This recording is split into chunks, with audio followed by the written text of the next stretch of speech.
Hey guys. Alright, Sandy Says Read.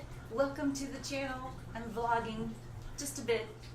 I thought I would do a quick update on what's going on in the life of Sandy for Sandy Says Read. It is Labor Day weekend. You're going to hear the birds in the background, and that's okay. You're also going to hear rain in the background. That's also okay.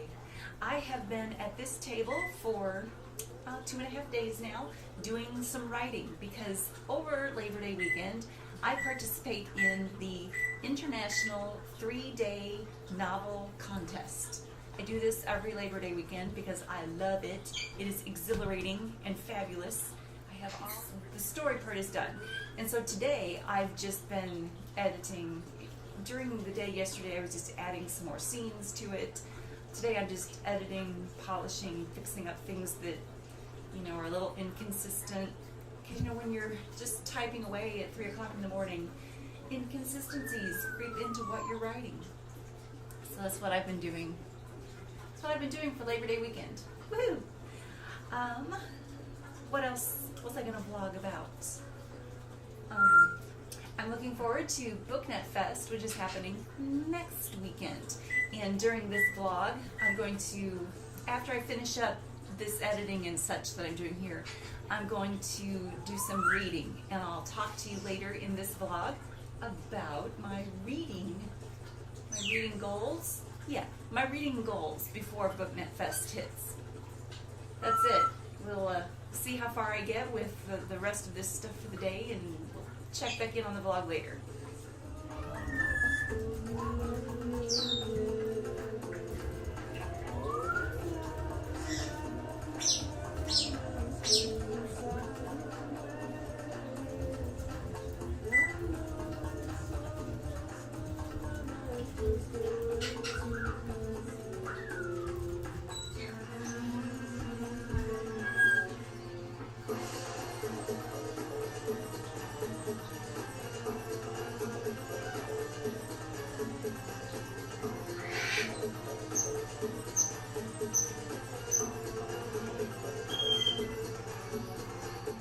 Guys, I finished the book, the novel, the novella, whatever.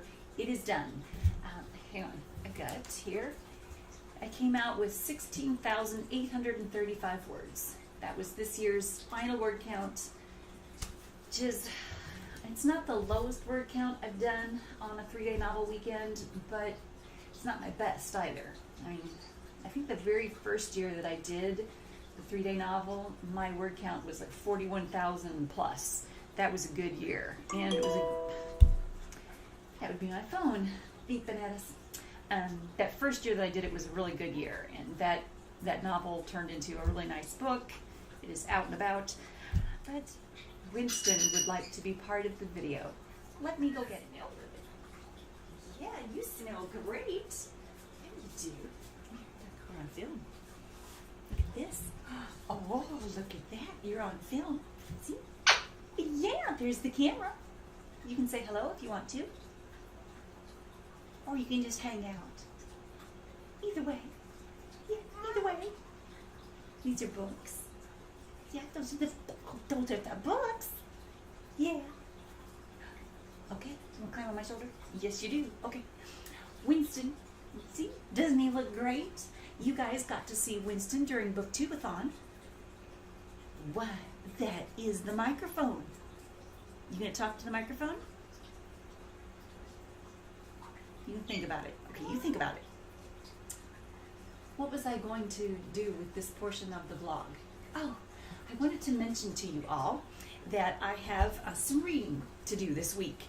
I want to finish Elite by Mercedes Lackey, and hang on, sweetie. I know. Hold on. I need to finish. Which one is this? Gemina. I need to finish Gemina, the second book in the Illuminate files. I need to finish these two. If I can finish them this week, that would be great. We'll see. Yeah. What? You sure are great. Yes, you sure are great. What are you doing? Hey. You can say something to the camera if you want to. Yeah. Everyone out there in BookTube land wants to know what you think of these books.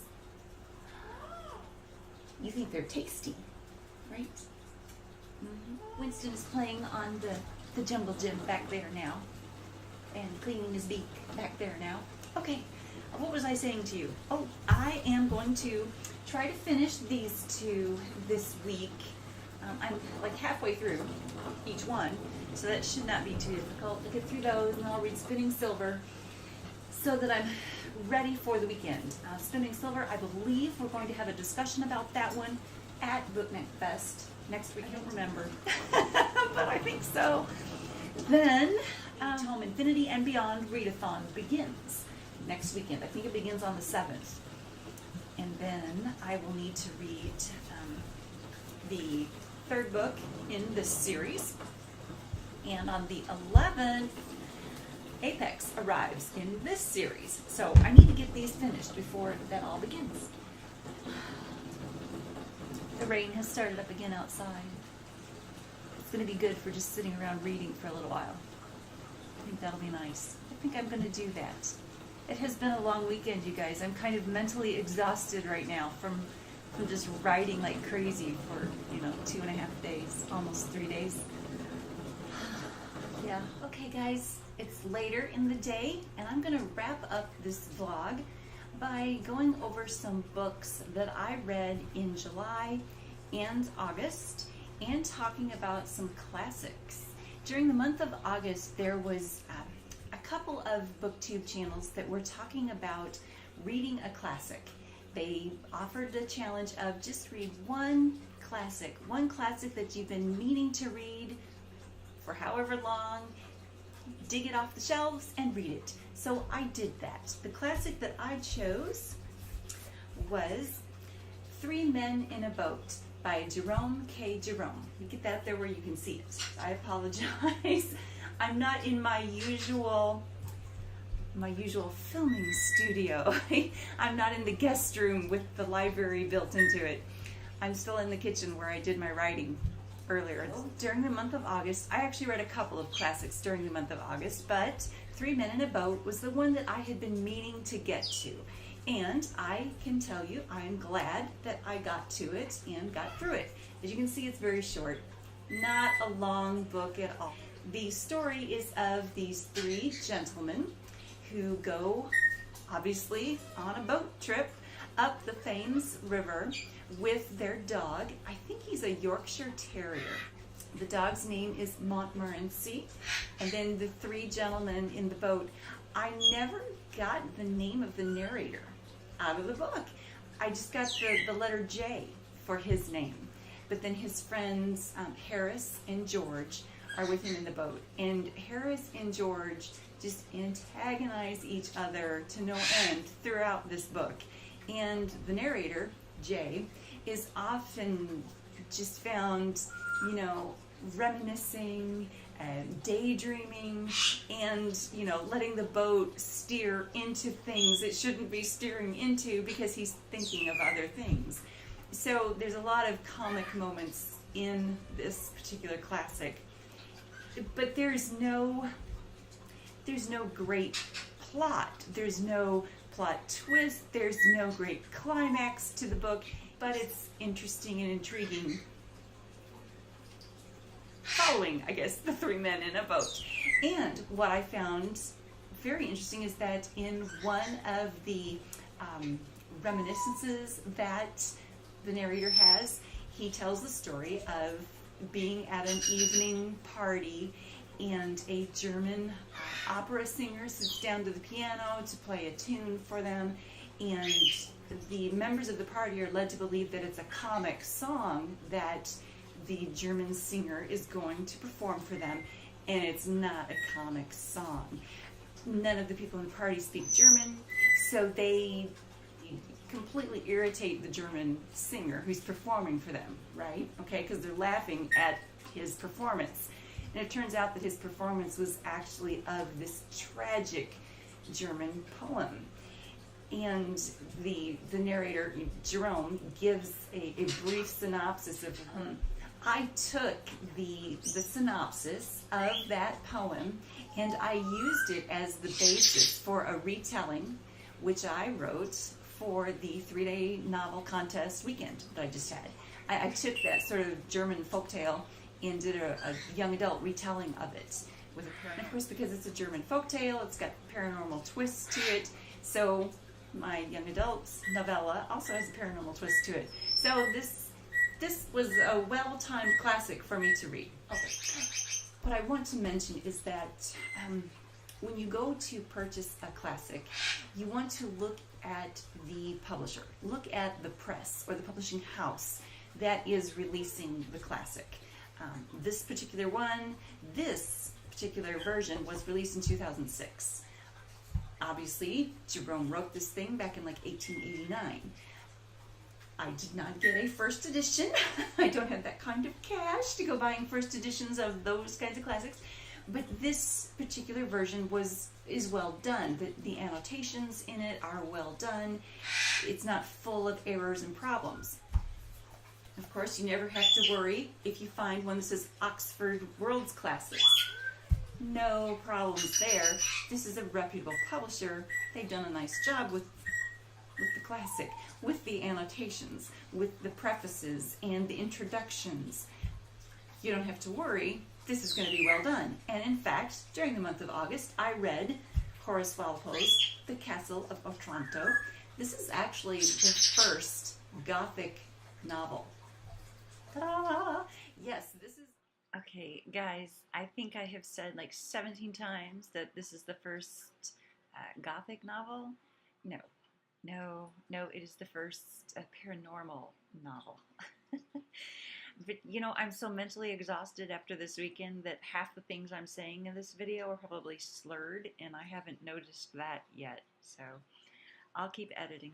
It is just full of those cliches that now are cliches. In today's modern society, we would see the different cliches that are written into this and be like, everyone uses that. Oh, everyone has, you know, paintings that move. Oh, everyone has, you know, paintings that sigh. Everyone has, you know, these characters that, you know, go through trap doors.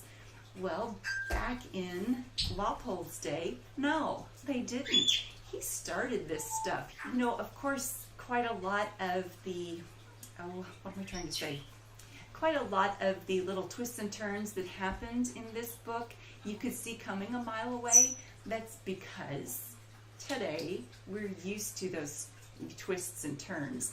You know, the monk at the monastery next door to the castle ends up being the father of this character who has been showing up intermittently throughout the narrative. Well, of course he does. You know, of course he's the father. You know, of course he's going to be, you know, intricately involved with this. We see that coming a mile away, but the readers in that day didn't see it come a mile away. It was something new and intriguing. I recommend this. I mean, this being the first, you know, paranormal Gothic novel, I would recommend everybody get a copy of this and read it. It's awesome. Let's see what else. Also, Penguin Classics. Of course, you don't have to worry when you're purchasing a Penguin Classic. They've done their homework. They've done a good job of editing and getting things right. And another classic series or treatment is the Rhodes Classics. You see here, I just brought The Prince by Machiavelli for you guys to see. Nice, simple, pretty treatment. But you know that they've done the work to get these typeset correctly, edited correctly. Everything is done nicely in this set of classics. Of course, the Penguin Classics Deluxe editions, they've done, again, Penguin has done a good job of getting everything edited into place right. The charm of this set is, of course, the covers. The cover treatment has been just beautiful. It's just awesome. But they've done a nice job with the inside as well. I mean, they've paid attention to the editing. They've paid attention to the notes. I mean, they've done it right, is what I'm trying to say. They're a professional publishing house. They've done it right. And then we have the Knickerbocker Classic series from Race Point Publishing. Now, it's a very simplistic job. The interior, the actual text of the novels, very simplistic, to the point. You don't have annotations and such. Well, you know, I think I've only got maybe 10 of these, so maybe I just haven't purchased the ones that have annotations. So here's my disclaimer. The 10 that I have don't have annotations in them, but they're just a very clean but very correct set. All right, so I think what I'm trying to say is, if you're going to be purchasing classics, you want to look for something that is quality.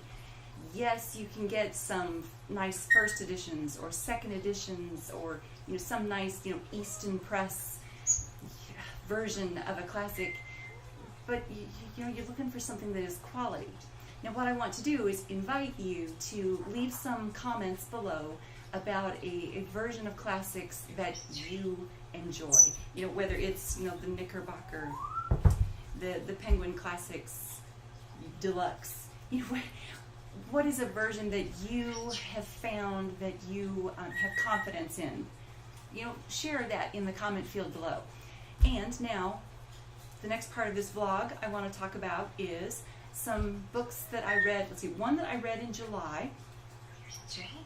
One that I read in July, and then one that I read during the BookTube-a-thon right here at the beginning of, I think at the beginning of August. In July, I read Caroline by Sarah Miller, and then during BookTube-a-thon, I read From the Mouth of Moth by Robin Elizabeth Miller. I enjoyed both of these, okay? These, wow, they got the same last name. I didn't even notice that before. I don't know if they're related or not. Okay. I enjoyed both of these. All right, let's talk about Caroline first. This is a book about Laura Ingalls Wilder's mom. Yes, that's what we're talking about here. This one is told in a novel format. This is the story of Caroline and Pa and Mary and Laura. This is before Carrie was born. In fact, during this novel, Ma is pregnant with Carrie as they're traveling from the big woods to Kansas. And this book is extremely explicit in the morning sickness and then in the feeding of Carrie. It's very explicit. And that was a little bit weird and uncomfortable at times. I felt embarrassed that I was peeking into that part of Ma's life. It was kind of weird, kind of odd. That was the uncomfortable part. Everything else about this book was just wonderful. I so enjoyed following the family as they moved from the big woods to Kansas, and then how they built the house, how they fought to protect the house from the prairie fire. I enjoyed it immensely. I read the Little House on the Prairie books series as I was growing up, read those every summer, like most people my age did, and to revisit that portion of Laura's story in this book was wonderful. I enjoyed that so much, and I'm so glad that I found this laying on the table at Barnes & Noble and picked it up. There are folks out there, I read some reviews about it, okay?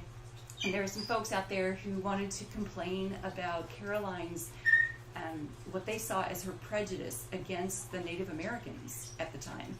And I didn't really have a problem with her distrust of the Native Americans because it was her reality. I mean, she was living in a time period where she heard of and witnessed violence by the Native Americans, and therefore her experience, her reality led her to fear and to be worried and nervous.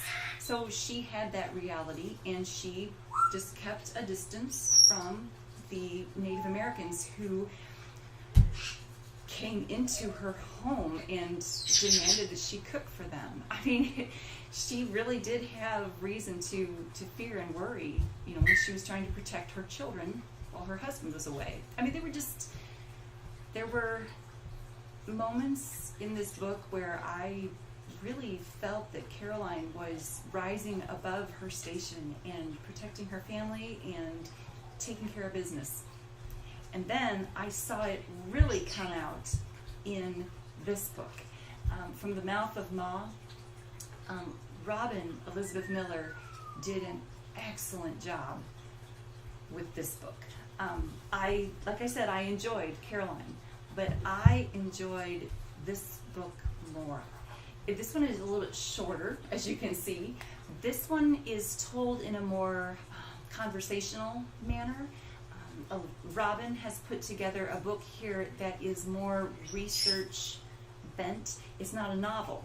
It's more of an explanation in chapters of things Ma had to deal with, things Ma accomplished. And she just really takes each of the phrases, each of the pieces of wisdom that Ma used to give in the Little House stories, and has researched that information, researched the backgrounds, researched the experiences that may have contributed to the way Ma thought and the way Ma would have come to learn the expressions that she used and then regurgitated them for her family. She researched that information so that she painted this portrait of Ma that is just wonderful. I had a better grasp of Ma and more feeling for Ma after reading this book than I did after reading Caroline. I just enjoyed this so much. The research in this, I enjoyed so much in the way it was presented. If I had to choose which one of the two I was going to recommend for people to read, this one. But I would say read them both because they're both wonderful. But this one right here from Robin Elizabeth Miller is just delightful. And I really enjoyed I think it's the introduction or the preface in here where Robin explains that when people tell her that they're a big fan of Little House, she tries to figure out right up front if they're a fan of the Little House TV series or the Little House books. And oh my gosh, I feel that so much because I'm a fan of both. And the two are two separate, distinct entities. The Little House TV series took a whole lot of liberties with Laura Ingalls' life and what she wrote and her stories. The TV series, let's just say it's quite fictionalized, right? And Robin points that out in here, and she just does a really nice job. I enjoyed this very much. Alright, for the next part of our vlog, recently I have read Hunter by Mercedes Lackey and Elite by Mercedes Lackey, and in fact I just finished this one this evening. I'm waiting for September 11th to arrive because on September 11th Apex will arrive and I will read it. I'm reading Apex as one of the books for my Tome Infinity and Beyond readathon. Alright, so Hunter is the story of Joy. She is a hunter and she travels from a mountain monastery where she is one of many hunters that protects the people there from other siders. Those are evil beasties and mage folk and bad things that come through from the other side and threaten the people of this world. This world, where all the action takes place, is actually a futuristic, like a dystopian version of our world. It's Earth, but in the far future. And an apocalyptic event has taken place, and the bad things are coming through. And people like Joy, who are hunters, are protectors. They help take care of us. She is a gifted hunter. She's got magical powers and martial arts skills, and she's just got skills. There are also a group of people called Simons. It's spelled with a P, P-S-I-M-O-N-S, Simons. And they have the ability to like read people's minds and read thoughts and influence actions through thoughts. So there is technology that can help shield you from that influencing you if you've got the right shields. So the hunters and these Simons can work together to protect people from things coming from the other side when they're getting along. So the hunter and the elite forces sometimes work with the Simons and sometimes don't, and there's a lot of political intrigue that goes on behind that. And there, of course, is a bad hunter. He doesn't like the fact that Joy has come to join their society, and he's very naughty, and of course he tries to kill her. So I'm not going to give away any more than that. It's quite intriguing. I'm very pleased with the world building. I'm pleased with the character development. I'm pleased with the action. I'm pleased with the relationship between Joy, the hunter, and the hounds that she is able to call to help her when she's hunting and when she's fighting these bad beasties. I just love the relationship between her and her hounds, especially her alpha hound, who is just fun. It's a wonderful story. It is well told. I recommend it, and I can't wait for Apex to get here so that I can read it and talk about it too. I think that is enough for this vlog. This has been a long vlog. You know, I try to keep these videos that I do short, sweet, to the point for you guys, because I don't know how much you really want to hear me rambling about. You know, if I can keep these videos between like 6 and 10 minutes, I'm happy. Because I just don't think you guys want huge, long videos that take, 20 and 30 minutes to sit through. But this was, this was an exception. This was something different. I wanted to do this vlog to talk about the 3-day novel weekend, because that thing is a big deal to me. I do that every year, and I enjoy it. I get a lot out of that. It is exhilarating to me to just type and write and let that creativity just happen for 3 days. It's a wonderful experience. I will participate in the National Novel Writing Month. You guys, you can look me up on there. I am Sandy Lender, and that's all I go by is Sandy Lender. So definitely look me up on the National Novel Writing Month forums, NaNoWriMo. I think it's just the NaNoWriMo forums, right? Look me up, friend me. We can be writing partners together there. I think that's all for this vlog. This is plenty, okay? Give it a thumbs up, you guys, because there was lots of interesting stuff that we went over here. And please subscribe to the channel and click the little bell icon, because the shorter, more random videos are usually very interesting. Well, they're at least entertaining. All right. Thanks so much, guys.